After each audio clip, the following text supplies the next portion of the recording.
Hi, everyone. Welcome. This is the Astro Energy Astrology podcast for the week of June 3rd. And I'm going to do this fairly quickly because I have limited time once again. But today we're just going to do a full screen of the chart because I have my reasons, but I'll let you know next week. You'll know next week.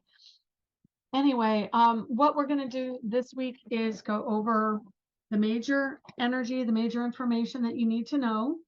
So you have that accessible. Okay, so I have a few things that I want to touch on for this week. The first one, of course, is the full moon in Sagittarius, which is pretty big. It actually happens Saturday, which is when I'm recording this, at 11:42 p.m. Eastern and 8:42 p.m. Pacific. So chances are you'll see this before that actually happens. And so first off, of course, you're going to do your full moon ritual. This one pertains to education, travel, inspiration, higher understanding. The sun is in Gemini, which rules teachers and small pets, transportation, short distance, community, neighbors, and siblings. It is within a few degrees at the time of the full moon because it's going to be around 13 degrees of Sagittarius, 13 and 19 minutes, 13, 18. And that means that it is within 6 degrees of orb of Juno, which is the asteroid of marriage. So it's a duality in marriage, meaning you're either in two situations or you're leaving one for another, or you have two people you're considering. Somehow there's a duality of that situation. And so we're going to be seeing that. And then the moon in Sagittarius is about taking action. Sagittarius is ruled by Jupiter. It is a very strong energy of action. It is a fire sign. And the moon is emotional. It's about home and family. So it pertains to taking action around home and family, taking action around education, spiritual growth, travel. It can be learning an instrument, taking a class in that. Any kind of educational inspiration would be connected to this energy as well. And so it is a strong energy around considering moving, whether it's a new home, real estate, which Sagittarius does rule, or if it's another country, another place far away from where you are. That can also translate to being interested in expanding your mind to a new place farther away from where you're used to. So that's the energy of the full moon. And it comes in Saturday night. You're going to feel the energy of wanting to take action and not really caring about the consequences on some level, because that's Sagittarius. It just wants to take action, is driven to take action. What's crossing it is Saturn at 7 degrees of Pisces, meaning that there's a square between Saturn, and squares are 90-degree angles, which is a quarter of a circle. So Saturn squares the moon and Saturn squares the sun, and the sun and the moon are in opposition, which is what gives us the full moon. So Saturn is really asking us to follow our deepest desires and go towards the intuition, go towards what Spirit's telling us, as well as taking ownership. That brings us around to the next aspect that we're going to talk about, which is Saturn retrograding. And while Saturn retrograding is not this week, it is coming in close enough that we will be feeling it by next Saturday. It usually hits those who are really sensitive within a week of its transition, transit, ingress, movement. So Saturn will be turning retrograde at 7 degrees and 13 minutes of Pisces. And that's on the 17th, but I'll look it up real quick here for you. Yeah, it's 1:27 p.m. on Saturday the 17th, and 10:27 a.m. Pacific. So that energy, let me just double check. I know it's literally a week away, 2 weeks away. I'm touching on it because, like I said, we are going to start feeling it, and because it directly squares the energy of the moon and the sun in this particular full moon. So it means that we are going to be seriously considering making a decision. And then Saturn retrogrades. There are a lot of moving parts because Gemini is 2 of something. Sagittarius is quick to do something and then just leaves it in the dust. I mentioned to a friend this week that the energy of Jupiter / Sagittarius is very much like the people walking in slow motion with an explosion behind them, acting like they never knew anything was going on. That is Jupiter. It drops the bomb and walks away like, yeah, what? Something going on? What? So you've got that intense energy. It is also the manifestation of something happening from government, from the hidden. Know that things will be coming out, especially because Gemini wants to talk. Saturn direct in Pisces is also a hidden energy. And Saturn retrograde means that now it owns the energy. It's not so dreamy or addictive. It is now going to be taking ownership of actions and dreams and feelings. And then because it's in a square to both the moon and the sun, that means that it's going to be transitioning or transforming through the energy of the square. That is a very transformative energy. And the longer I become an astrologer, right now we're at 46 years, it means that, or at least 46 years of study, I should clarify, study, and probably 36 years of professional astrology. It is the energy of a movement through the friction. So the friction, it's definitely with Saturn, exercising and seeing results from the challenge, from the resistance. So we're going to see that coming in both for the sun and for the moon. And because it's so close to the energy that we're going to feel within a week of that full moon, they are definitely feeling this energy. So Saturn retrograde for the next 4 or 5 months is going to be about owning your feelings, owning your vision, owning your dreams, owning your ideas of how things should go, the imagination, creative world, anything photographic or videographic or film is going to be covered under this. So it's owning that part of your life. It could be owning the genealogy. My sister's going on a genealogy trip at the end of, actually in a few days, I think around the 6th. So she's going to be going on a quest to find out more about our ancestors that may have had something to do with President Lincoln in the clerk's office in Illinois. So it's going to be very exciting, but it is really the ownership of that energy of Pisces. Getting to the end of the week, there is a Venus opposite Pluto on Monday. Moon enters Capricorn at 3:31 a.m. on Monday, June 5th. Venus enters Leo at 9:46 a.m., a mere 6 hours after that. So Leo and Capricorn do not get along per se. They are quincunx to each other, meaning 150 degrees apart. And Capricorn is Saturn, so it's the authority, it's the father figure, current archetypes. It is the masculine, the emperor, the person in charge. And Venus in Leo is an energy of being in feminine power, feminine center of attention and authority, because Leo is the leadership sign. So women in leadership positions, and Saturn ownership of Capricorn with the moon is, and moon is feminine, moon is mother. There is going to be some type of event happening at that time, and kind of difficult energy that is not going to be welcome or pleasant. And it is friction. But this energy is more like, we just don't get along. What's the problem? We're going to see some of this energy coming out between women. It could be two women who are in, like a mother-daughter, or in competition for affection from someone. So that will be on Monday. Venus in Leo is going to bring us into our creative nature, focus on children, especially female children.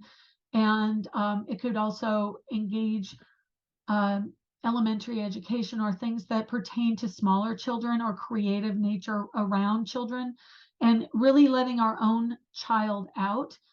It could be woundings around when we were children, because there will be some energy of Jupiter at 3 degrees of Taurus that is square to Venus going in, and currently Mars is at 8 degrees of Leo.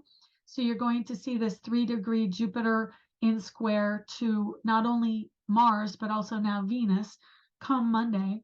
And so Jupiter is, again, transformative, especially in square. And currently you can see in this chart, The North Node and Jupiter are conjunct within degrees and minutes of a degree of each other. And that is major life transformation. This is something where we are listening to spirit. We are on our spiritual path. We are bringing it into the material world. And there is a strong materialism associated with bringing in that power of spirit and knowledge and wisdom. It is compelling energy driving us towards a change at this time. With the North Node of Fate, it is destiny, as a destined moment wherever it falls in your chart. For me, it falls within 3 degrees of my rising sign and within 1 degree of the rising sign of a significant other in my life. So it is very powerful. And Jupiter transiting across this point specifically means a major life change that you will probably look back on this moment in time and go, wow, that month, that day, with that full moon. Because remember, Jupiter full moon, it's the sign that, or Jupiter is the planet that rules the full moon in Sagittarius. So it is very strongly linked to this energy. The energy of moon is quincunx to Jupiter, its own ruler, and the North Node. So this is a difficult informational energy coming out about family, home, mother, movement, other countries, other realities that seem foreign to you. The North Node is uncomfortable a lot of times, but yet Jupiter is basically forcing us to do something about this energy. It wants us to take action. And honestly, in this chart, you see 3 degree, 32-minute North Node in Taurus. Jupiter is at 57 minutes, so Jupiter just transited over that point in the last 24 hours. Hey, this is Shelley, and I wanted to add another idea at this point, which is the energy of a yod or a finger of God. There are two planets or energies, in this case the North Node, that are sextile from each other, and splitting the difference is another body in the heavens. So in this case, it is North Node Jupiter sextile to Venus and Black Moon Lilith at the bottom there in Cancer. And so what that means is the energy that is at the top of the triangle, which would be the moon, has a tremendous amount of power to create something, and the energy moves into that particular point. I don't know if I clarified that, but basically two entities sextile or 60 degrees apart, with the difference being split at the top, that is 150 degrees apart from each of those two, which creates a finger of God. And so it's very potent for the entity at the top of that yod. I always think of divining rods where you have two sticks and they go together at the middle, and it's kind of like that. The end of the divining rod will point to something, and that is going to be where you put your energy and where the flow goes in a yod. So currently this energy this week is extremely potent. This whole weekend is going to be about money and value and authenticity, truthfulness. Definitely Jupiter wants to bring out what Scorpio has enlightened us to from its seeking out information through the depths and the dark secrets. It wants to bring out the dark secrets. The moon is going to bring out truthfulness. And the North Node wants, again, also because it's conjunct Jupiter, to bring out and awaken a certain amount of information that is in the material world that we will find out about. And that includes stock markets. It includes foreign investment, foreigners, money markets associated with real estate. All that's coming to light. And yeah, and so as we move into later in the week, which is not only later in the week, actually a week from this Sunday, I'm going to touch on it because we are going to start feeling this. Pluto retrogrades back into Capricorn, which means Pluto is now at 0 degrees Aquarius, as you see up here at the top of the chart. And he will be going back into the energy of Capricorn, which rules the house of career. He's currently in community and humanitarianism, the collective consciousness. And then he is going to wrap up the story in Capricorn. What are the issues in Capricorn that pertain to you really buckling down and taking ownership of who you are and what you choose to create in a material sense in this world. That is coming in on Sunday the 11th. It's not a coincidence, 6/11. So we're going to see the energy of, let's see, I guess that's 8. 8 is tangible material goods. This will pertain to that because Capricorn also is very ambitious and very materialistic. So it does connect us to more status symbol type things, especially with Venus and Mars and Leo. Venus and Mars in Leo are at the beginning of the degrees, and Pluto in Capricorn will be the end of the degrees, which means that they're not exactly in conjunct or quincunx by degree. That's not a perfection. They're actually closer to an opposition. And so that means that there's going to be a synergistic shift. Leo energy is very much in the spotlight, wants the attention, wants the drama and dynamics, wants to connect to people one-on-one and be in the center of all that's going on.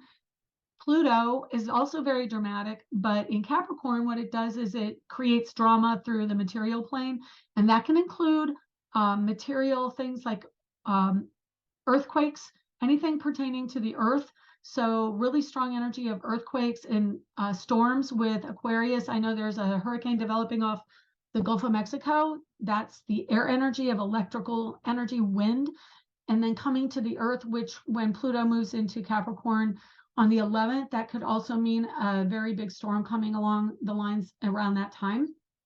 Mercury also storms in Gemini duality. So my guess is, and I will say this right now straight up, probably 2 storms, possibly 2 coasts, may even be 2 coasts of Florida. I really hope that's not the case, but it is duality, and Mercury does rule localized weather.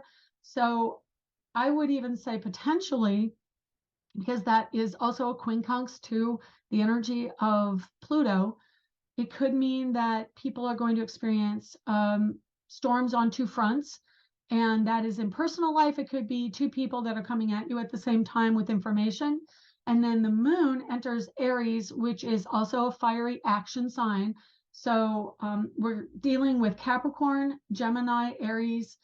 We've got Mercury in Gemini, Jupiter in Taurus, which is another earth sign, and another Venus in Leo fire. So Venus, Mars, fire, Pluto in earth.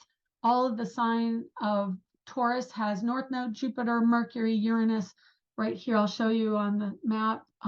North Node, Jupiter, Mercury, Uranus, and Vesta, home and family, in Taurus. That's potentially upheaval of home. I would say Sunday the 11th is, and then Venus squares Jupiter. There is a positive aspect between Moon and Mercury, which means we have the actions we take will help us on both fronts, and our masculine energy can also help us. It is emergencies. We're going to see some energy of emergencies with Aries energy, always Moon in Aries on that day. So I'm giving you a huge heads up. June 11th is going to be a significant day for weather events and maybe even other things, potentially your home and family. And please do prepare. If you live in Florida, I live in Florida. If you're listening in Florida, if you're listening anywhere in the world, really, there's strong potential for major shifts, especially with Taurus and then Pluto and Capricorn. You know, we got Uranus coming into a trine with Pluto as it goes back into Capricorn. So it is very significant, people. Please, please. I've got not Vesta, Ceres, Ceres. Ceres is in Virgo at 26, which is also going to round out a grand trine in Earth between Pluto, Uranus, and Vesta energy, and then Ceres, and that is home and hearth and food. So prepare with extra food, please, please. And know that we're also within a month of the nodes shifting, and that's Aries Libra energy, which is identity, self, and self-awareness and masculine energy, versus feminine Venus energy of Leo, not Leo, Libra, expanding our awareness at that time for about a year and a half. So there's a lot going on this summer. The planets are going to be retrograding now in the next few weeks, and you're going to be seeing some strong power coming in with those shifts. So I'm just giving you a heads up. That's about all I have for you this week. Venus in Leo is going to be more power for feminine, and then the moon full in Sagittarius as well, kind of a trine energy between the moon and Venus at that time. Anyway, have a great week. Thank you so much for paying attention and listening and coming back week after week. Please like, comment, share, and subscribe. Follow me on Instagram. Follow me here on YouTube. And I really am thinking about you this week, and take care. I hope you have a good, safe, healthy week, and we'll talk more about this next week. Thanks a lot. Bye.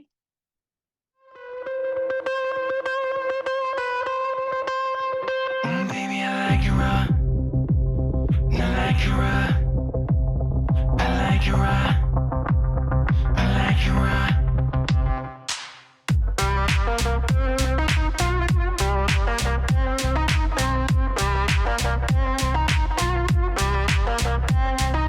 Shimmy, shimmy, out, shimmy, aim, shimmy, yeah. Give me the mic so I can take it away. Up on a natural charge, boom, barrage. Yeah, from the home of the Dodger, Brooklyn squad. 10 killer bees on the swarm.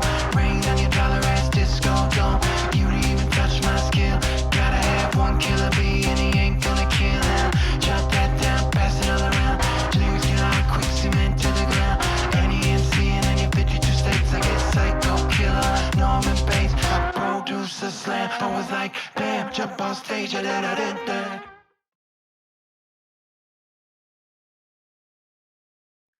Mercury in Hi, this is Shelley. Thank you for joining us this week. To contact me for a private reading, go to angeliczodiac.com under the Readings tab. To purchase my ebook, Learn Astrology, you can find it at angeliczodiac.com. Background music was provided by Kevin MacLeod at incompetech.com. Be sure to check back next week and subscribe through iTunes at Astro Energy Astrology Show.